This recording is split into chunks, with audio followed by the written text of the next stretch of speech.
Hello, Phil Jackson here. Phil Jackson, Phil Jackson, Phil Jackson, Phil Jackson, Phil Jackson.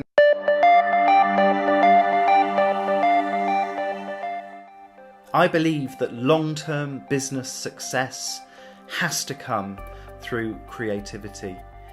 And the irony is that the salon and spa industry is filled with creativity, but I don't see that it's filled with success. I don't see salon owners and salon managers thrilled and excited about their work, passionate about their businesses in the same way as they used to be about customer service or hair or beauty.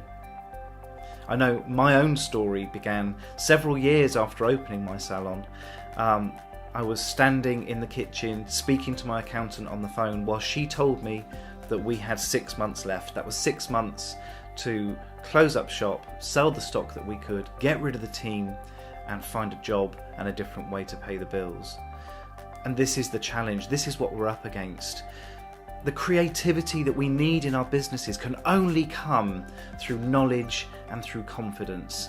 My background is in hair, and if you want to go out there and do some amazing creative hair and show the world what you can do with fashion techniques and colour formula, then guess what? You've got to learn the basics. You've got to spend those years learning how to do the perfect weave for your highlights and learning how colours work on different types of hair and what's safe to do and how far we can push our craft.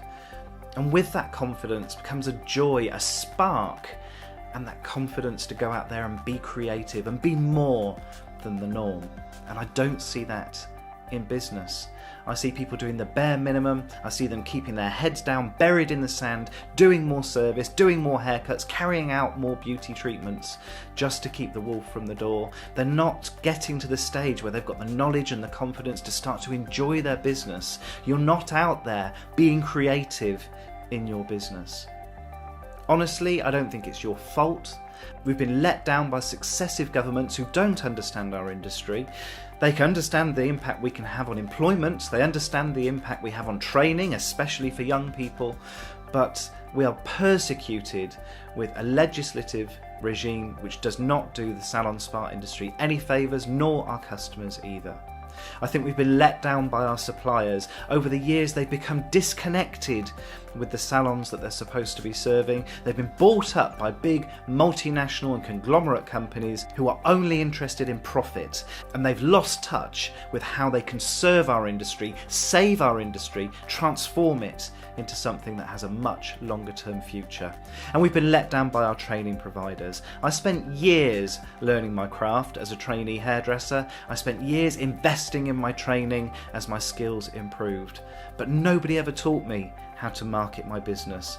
Nobody ever taught me how to put a Facebook campaign together. No one taught me the questions I needed to be asking my accountant. Nobody taught me how to manage my team. So the 12 months that followed that phone call were a struggle, and I had to throw myself into learning the stuff that first of all was going to save my business and then eventually turn it back into profit. And now we're making amazing profits, and I've got the freedom to get out there and help salon owners and managers who I think are struggling too. The problem is, year after year salons close, and they have to. There are too many salons in a lot of areas.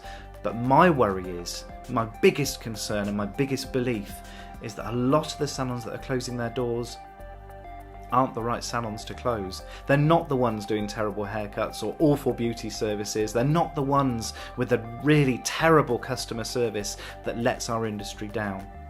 They're the ones who have just lost the joy, the creativity, the spark in their business, and their business is no longer viable. So this is my job.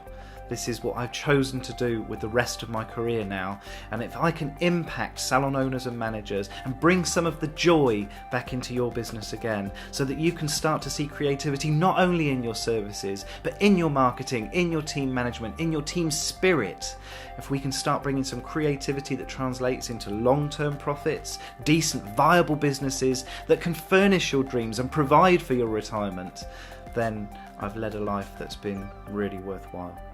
Take care, and I'll see you next week. I will see you next week. I will see you next week. Take care.